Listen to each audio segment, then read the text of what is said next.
Hello दोस्तों, स्वागत है हमारे यूट्यूब चैनल लर्न समथिंग। मेरा नाम है सूरज और आज के इस वीडियो में हम पढ़ेंगे चैप्टर 9 जो है लिस्ट स्क्वायर रिग्रेशन, जो है यूनिट 4 का last chapter.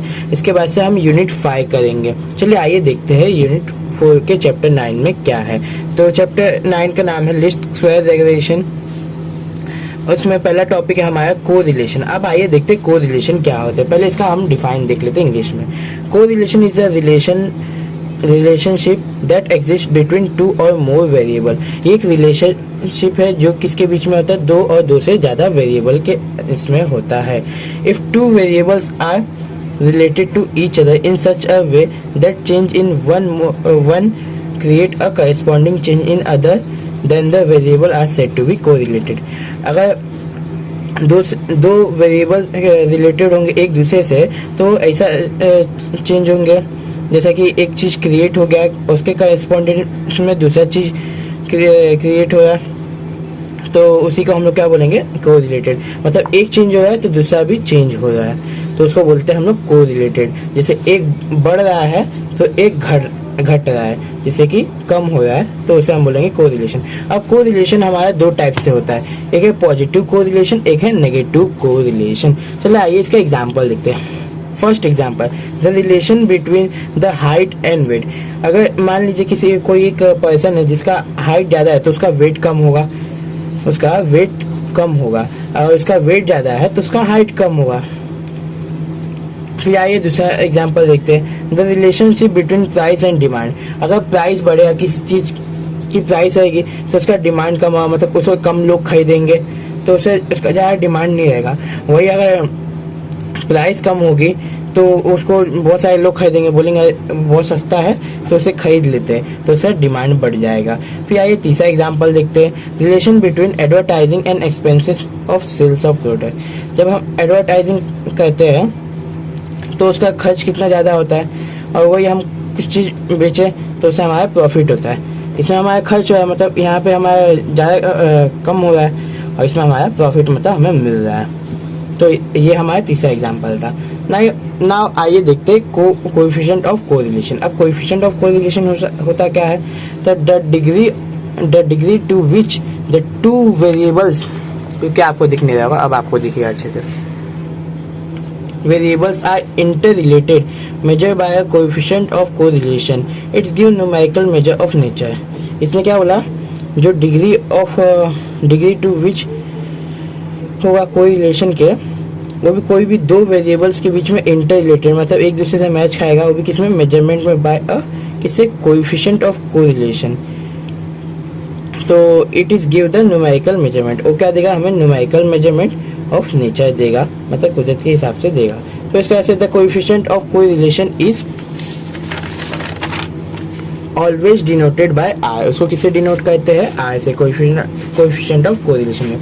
Correlation coefficient lies between, किसके बीच में लाइज करता है, -1 से लेकर +1। सपोज ये हमारा लाइन है तो यहाँ -1 है, ये +1 है, इनके बीच में वो लाइज करता है, चाहे वो इधर हो, चाहे वो इधर हो, चाहे वो बीच में हो, कहीं पे भी। If I is equals to 1 then correlation is perfect positive correlation. अगर I का वैल्यू 1 है, पॉजिटिव 1 है, तो क्या है, परफेक्ट पॉजिटिव कोरिलेशन है। If I is equals to 0 मतलब यहाँ पे इन लोग के मिडल में, then there is no relation between variables. तो इन लोगों के बीच में कोई रिलेशन नहीं होगा वेरिएबल्स के बीच में, ना ही वो कम होगा ना ही वो ज्यादा होगा, वो 0 पे होगा, मतलब कुछ भी नहीं होगा। If I is equals to -1 then the correlation is a perfect negative correlation। अब यहाँ पे -1 पे रहेगा तो उसको बोलेंगे हम परफेक्ट नेगेटिव कोरिलेशन।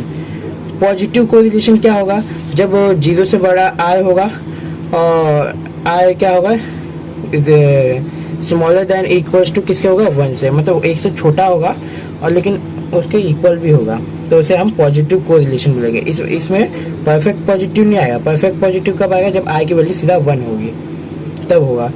और वहीं पर नेगेटिव कोरिलेशन क्या होगा, जब आई की वैल्यू -1 0 से आई से छोटा है और 0 से भी छोटा आएगा, मतलब 0 से कोई छोटा वैल्यू और आई से भी छोटा वैल्यू -1 तक, तो उसे हम नेगेटिव कोरिलेशन बोलते हैं। अब स्कैटर डायग्राम हमें क्या बोलता है, आइए देखते हैं। स्कैटर डायग्राम, अब हमारा ये एक्स एक्सिस है, ये वाई एक्सिस है, अगर सीधा बीच में से बनेगा तो उसे हम बोलते हैं परफेक्ट पॉजिटिव। अगर नहीं तो अगर यहाँ पे ऐसा बनेगा एकदम टेढ़े में तो हम उसे बोलते हैं परफेक्ट नेगेटिव। फिर उसके बाद से अगर ऐसे में बनेगा, अगर प्लॉट्स के पॉइंट्स ऐसे कोऑर्डिनेट्स अगर ऐड अप होंगे तो उसे बोलेंगे सिर्फ पॉजिटिव कोरिलेशन, जो ऐसा जैसा यहाँ पे दिखाया है। और यहाँ पे स्कैटर होकर बनेगा वो सिर्फ नेगेटिव कोरिलेशन होगा, इसका कुछ नहीं होगा। फिर आइए देखते हैं आगे का डेफिनेशन ऑफ रेग्रेशन। अब डेफिनेशन ऑफ रेग्रेशन क्या होता है, तो regression analysis attempt to the establish the nature of relation. वो क्या दिखाता है, रेग्रेशन एनालिसिस अटेम्प्ट करता है, अटेम्प्ट करने के बाद से क्या एस्टैब्लिश करता है, नेचर ऑफ रिलेशन, मतलब कुदरत का जो भी रिलेशन है वो शो करता है बिटवीन किसके, टू और मोर वेरिएबल, दो या फिर दो से ज्यादा variable, that is to study the function relationship between the variables x and y। Function relationship किसके बीच में, या तो x नहीं तो y, and thereby provide a mechanism for prediction. Prediction क्या करेगा, और फोरकास्ट करेगा, मतलब दिखाएगा या तो बताएगा। तो क्या है, lines of regression. There are two lines of regression. अब कितने टाइप्स के लाइन्स ऑफ रेग्रेशन होते हैं, तो हमारे दो टाइप के होते हैं। पहला lines of regression of y on x। पहला क्या होगा, y ऑन x होगा, जो y का वैल्यू होगा वो किस पर डिपेंड होगा, x पर डिपेंड होगा। It is a line which give the best estimate. Estimate मतलब होता है कैलकुलेट, कुछ चीज हम कैलकुलेट करते हैं उसको बोलते हैं estimate. For the variables of y for any specified value of x। कोई स्पेसिफाइड वैल्यू रहेगा और वो भी y के लिए, वेरिएबल y के लिए, उसे हम क्या बोलेंगे, उसे हम बोलेंगे रिग्रेशन। चलिए आइए देखते। It is always represent by y is equal to a plus b x. उसको कैसे रिप्रेजेंट करेंगे, y is equal to a plus b x. कब रिप्रेजेंट करेंगे y is equal to a plus b x, जब y on x रहेगा, regression on y on x। फिर the value of a and b are calculated with the help of normal equation. अब a और b का value हम किससे निकालेंगे, normal equation से निकालेंगे। नॉर्मल इक्वेशन क्या है, आइए देखते हैं। Summation of y is equal to n of a plus b summation of x। ये है हमारे इक्वेशन 1। और इक्वेशन 2 क्या है, हमारा जो इक्वेशन 1 है ना, उसमें हमें x से पूरा इंटू कर देना है, तो आपका समीशन ऑफ एक्स वाई मिल जाएगा। यहाँ पे x से इंटू करेंगे तो समीशन ऑफ एक्स वाई, यहाँ पे n हटा देना है और समीशन ऑफ x आ जाएगा। फिर यहाँ पे हमें x से फिर से इंटू करेंगे तो b summation of x square हो जाएगा, तो इक्वेशन 2 हमें मिल जाएगा। फिर इसके बाद से हम देखते हैं क्या, सेकेंड हमारा मेथड, जो किसका मेथड है, जो हमने देखा था टू लाइन्स ऑफ रेग्रेशन। 1 तो क्या देख लें हम लोग, y ऑन x देख ले। अब क्या देखेंगे, x ऑन y। अब ये इस पर डिपेंड होगा, तो ये देखिए यहाँ पे x ऑन y। चलिए आइए देखते हैं, ये भी सेम वही डिफाइन है। फर्क क्या हो गया, बस वेरिएबल्स चेंज हो गए। It is a line which give the best estimate. एक ऐसा लाइन है जो बहुत सारा अच्छा एस्टिमेट मतलब कैलकुलेटेड वैल्यू देगा फॉर किसके लिए, x for any specified value of y। x के कोई भी स्पेसिफाइड मतलब कोई भी अलग अलग डिफरेंट वैल्यू ऑफ y पे। It is always represented by x is equal to a plus b y. वहाँ पे क्या था हमारा, y is equal to a plus b x था हमारा, लेकिन यहाँ पे क्या है, x ऑन y है, तो यहाँ पे क्या आएगा, x is equal to a plus b y. The value of a and b are calculated with the help of normal equation.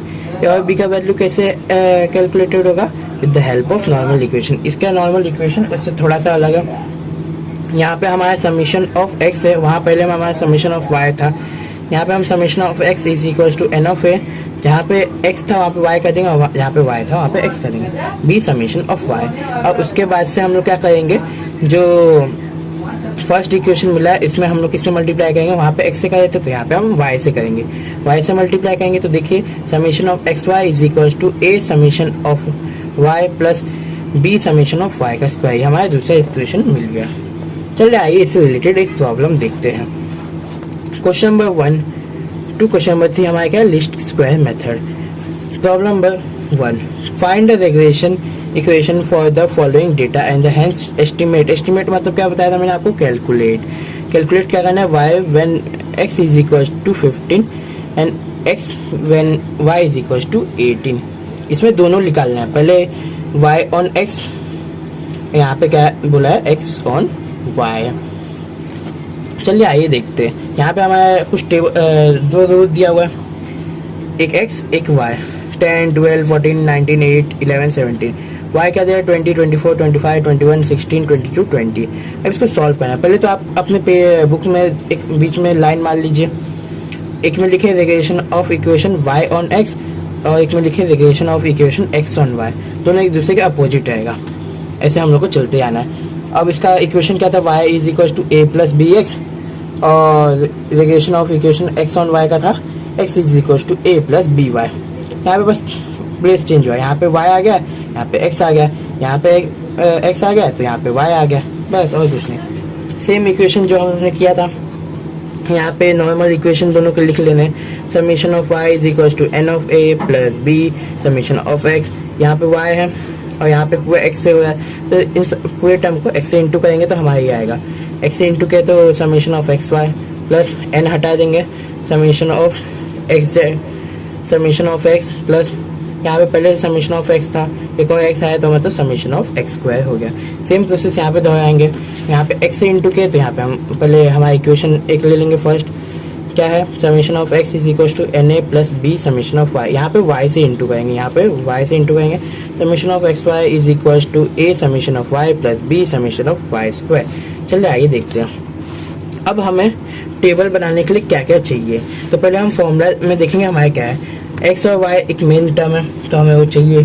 फिर हमें क्या चाहिए, x into y. X into y देखिए यहाँ पे भी है, यहाँ पे भी है। फिर हमें क्या चाहिए, एक्स स्क्वायर, तो मैंने लिया एक्स स्क्वायर। ये कैलकुलेटर के हिसाब से ये साइन यूज किया हुआ, एक्स पावर 2। फिर उसके बाद से यहाँ पे वाई स्क्वायर, तो वाई स्क्वायर भी मैंने ले लिया। जो वैल्यू दिया वो लिख लेना। फिर लास्ट में टोटल करना है, वही टोटल को हम बोलते हैं समीशन। सबका टोटल भी हो जाएगा। फिर लिखना है equation one implies summation of y is equal to n of a plus b summation of x. Summation of y का वैल्यू यहाँ पे देख लेंगे। ये देखिए, ये मैं आपको टोटल करके मैंने वैल्यू निकाला। इस एक्स का अलग टोटल, वाई का अलग टोटल, एक्स वाई का अलग टोटल और एक्स पावर 2 का अलग टोटल। आप इसको इतने का टोटल कीजिएगा, यहाँ पे लिख लीजिएगा, आपको आगे यहाँ पे काम देगा। समीशन ऑफ वाई का वैल्यू क्या है मेरा 148, तो मैं आया 148। समीशन है यहाँ पे एन ए है। आप बोलेंगे एन यहाँ पे क्या है, तो एन मतलब जितने नंबर्स ऑफ प्रेजेंट होते हैं। तो यहाँ पे काउंट करते हैं कितने, 1 2 3 4 5 6 7। 7 टाइम प्रेजेंट है तो 7 आएगा और ए ऐसे ही आएगा। ए का वैल्यू हमारे पास नहीं दिया है। Plus b summation of x. Summation of x की वैल्यू है 91, तो 91 बी आ गया। अब इक्वेशन 1 हम इसको डिक्लेयर करें। अब इक्वेशन 2 जो हमारा ये था, सेम इसमें भी समीशन ऑफ एक्स वाई। तो समीशन ऑफ एक्स वाई का वैल्यू क्या है 1947, तो 1947। फिर इसका से summation a summation of x, a into summation of x, मतलब समीशन ऑफ एक्स क्या है 91, तो 91 ए। फिर क्या है summation of x b summation of x square. तो एक्स स्क्वायर का हम लोग देखेंगे 1279, तो 1275, sorry 975 into b. Same process यहाँ पे भी दोहराएंगे। ये एक्स ऑन वाई के लिए 91 इज इक्वल टू 7 ए, वो भी कैसे आए, समीशन ऑफ एक्स क्या है 91, एन ऑफ ए, एन का वैल्यू मैंने आपको पहले बताया कि 7 कैसे आएगा। तो 7 यहाँ पे इसको काउंट किए कितने नंबर्स ऑफ प्रेजेंट है, तो 1 2 3 4 5 6 7, तो 7 आ गया। और 7 ए। फिर बी यहाँ पे पीछे आ जाएगा। समीशन ऑफ वाई क्या है 148, तो 148 बी। फिर इक्वेशन 4 देखेंगे इसके हिसाब से। इक्वेशन 4 हमें क्या बोलता है कि समीशन ऑफ एक्स वाई चाहिए मुझे, तो समीशन ऑफ एक्स वाई की वैल्यू क्या है समीशन ऑफ एक्स वाई की वैल्यू 1947, तो 1947। फिर ए समीशन ऑफ वाई की वैल्यू क्या है 148 a plus b summation of y square. तो बी का वैल्यू क्या है, बी का वैल्यू नहीं है sorry, summation of y square की वैल्यू क्या है 318, तो मैंने 3182 बी ले लिया। अब हमें क्या करना है, उठाना है हमारा साइंटिफिक कैलकुलेटर। एक बार फिर से दोस्तों आपके सामने आ गया हमारा साइंटिफिक कैलकुलेटर। हम इसे उठाने के बाद से हम क्या करेंगे, मोड पे दबाएंगे। मोड पे कब तक दबाएंगे, जब तक हमें इक्वेशन नहीं दिखेगा। इक्वेशन का मतलब इक्वेशन पे हम 1 दबाए, हमें कितने इक्वेशन सॉल्व करने हैं, तो हमें 2 करने हैं, तो हम 2 नंबर दबाएंगे। अब हमें पूछा है A1, तो A1 हमारे ए के साइड वाला वैल्यू है 7, फिर is equals to B1, B1 क्या है हमारा 91, फिर हमें पूछा C1 तो 148, फिर इज इक्वल्स टू दबाने के बाद A2 हमारा क्या है 91, फिर से यहाँ पे इक्वेशन दिखता है ना, पुट करते हैं ना, यहाँ पे क्या है 1275 इज इक्वल्स टू C2 क्या है, इज इक्वल्स टू के दूसरे साइड वाला जो अकेला है 1947 इज इक्वल्स टू दबाएंगे, x की वैल्यू क्या आएगा 17.89। आप यहाँ पे 2 डिजिट भी ले सकते हैं, 4 डिजिट भी ले सकते हैं। मैं यहाँ पे देखिए 2 डिजिट लेने को सोच रहा हूँ और मैंने यहाँ पे 2 डिजिट लिया है। पॉइंट के 2 नंबर के बाद से यहाँ पे 5 और 5 से बड़ा नंबर नहीं है, तो इसलिए 17.89, तो मैंने क्या लिया 17.89। फिर इसका से फिर से इज इक्वल्स टू दबाएंगे तो y की वैल्यू क्या है 0.25। फिर इसका से y यहाँ पे हमारे एक a और b के हिसाब से चल रहा है ना, तो यहाँ पे a और b का हमारा वैल्यू मिल रहा है। कैलकुलेटर में इसलिए x और y दिखाया है क्योंकि हमने उसको डाल के कैलकुलेट कर लिया है। फिर इक्वेशन 1 में हमें क्या पुट करना है, इन दोनों की वैल्यू, जो हमारा पहले अब इक्वेशन था। इक्वेशन क्या था, y is equals to a plus b x, ये हमारा इक्वेशन था। अब a का वैल्यू हमारा 17.89 है, 17.89, b का वैल्यू 0.25 और x ये हमें मिल गया। To find y when x is equals to 15, अब x का वैल्यू क्या आएगा 15 रहेगा, तो y की वैल्यू क्या होगी, ये हमें क्वेश्चन पूछा था। तो अब यही वैल्यू हम इसमें पुट करेंगे, x की यहाँ पे 15 रखेंगे और इसको कैलकुलेट करें। आइए मैं यहाँ पे सामने कैलकुलेट करके दिखाता हूँ। 17.89, तो यहाँ पे इक्वेशन मोड पे है, तो इसको हमें क्या करना पड़ेगा, रीसेट मारना पड़ेगा। पहले शिफ्ट आइए, फिर मोड CLI, फिर इसका 3, फिर ऑल। यहाँ पे देखिए नहीं हुआ है, एक बार फिर से ट्राई करते हैं। देखिए यहाँ पे सिंटेक्स है, दिखा दिया,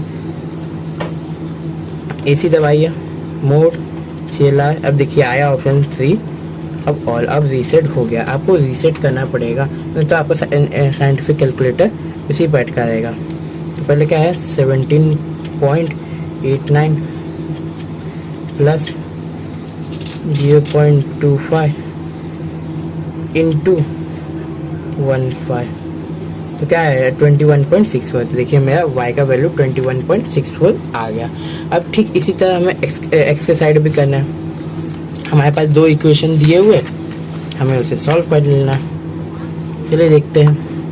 पहले तो हम लोग मोड CLI से जाएंगे इक्वेशन मोड पे, 1 दिया 1 दबाएंगे, 2 इक्वेशन क्लिक करें, इसलिए 2 हमारी वैल्यू है उसे पुटअप करेंगे।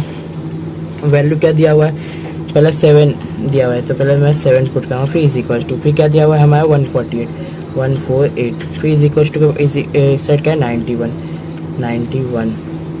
फिर उसके बाद से A2 क्या है हमारा 148, फिर B2 क्या है 3182, फिर इसके बाद से C2 क्या है हमारा 1947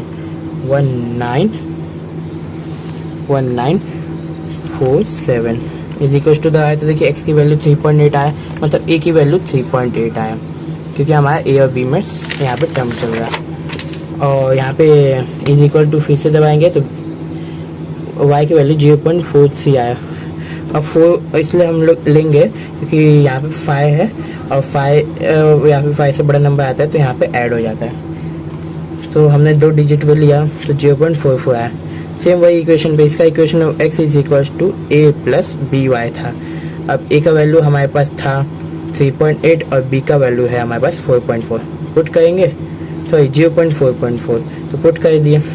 अब इसमें क्या बोला है, टू फाइंड करना था हमें x जब क्या होगा y की वैल्यू 18 होगा, तो हम इस इक्वेशन में इसको पुट कर देंगे।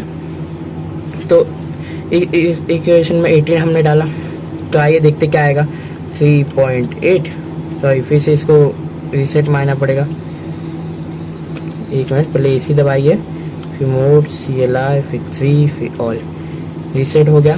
फिर से आप कीजिए क्या 3.8, फिर इसके बाद से प्लस, फिर 0.44, फिर इसके बाद से इंटू क्या है 18 इज इक्वल टू है देखिए 11.72। इसी साथ हमारा ये सम हो गया है। आपको मैं कुछ होमवर्क दे देता हूँ, यूट्यूब गाइडलाइंस में आपको सेंड कर दूंगा। तब तक लिए मिलते हैं नेक्स्ट वीडियो में। अगर लाइक नहीं किए तो लाइक कीजिए, शेयर कीजिए, सब्सक्राइब कीजिए। तब तक लिए bye bye, see you soon दोस्तों, हैव अ गुड डे।